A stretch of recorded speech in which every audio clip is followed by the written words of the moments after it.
Mga kapuso, mag-ingat at siguraduhing lisensyado ang inyong pinupuntahang dentista. Sa Quezon po, bistado ang peking dentista na inireklamo pa ng kanyang kinakasama. Nakatutok si John Consulta, exclusive.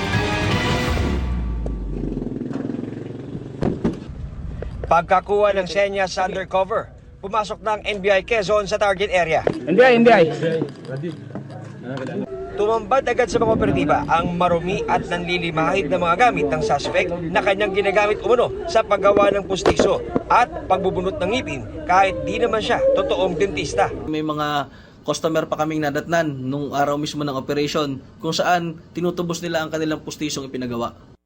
Chinek din ng NBI Quezon sa Professional Regulation Commission at lumabas na walang lisensya ang suspect na mag-practice ng dentistry. Pero sa gitna ng entrapment operation, may isa pang isinumbong ang ka-live-in ng suspect.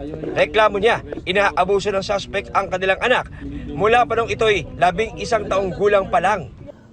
Nagkataon lang talaga na nung nahuli siya ng NBI dahil sa paglabag niya sa Dental Act, parang nagsilbi itong lakas ng loob sa kanila, nagbigay ng lakas ng loob sa ating biktima na sabihin sa NBI kung ano talaga ang pinagdadaanan nila. Sinisika pa namin makuha ang panig ng inaresto. Na-inquest na sa reklamong illegal practice of dentistry, rape, child abuse at acts of lasciviousness ang suspect na nakakulong ngayon sa probinsya ng Quezon. Para sa GMA Integrated News, John Consulta, Nakatutok, 24 Oras.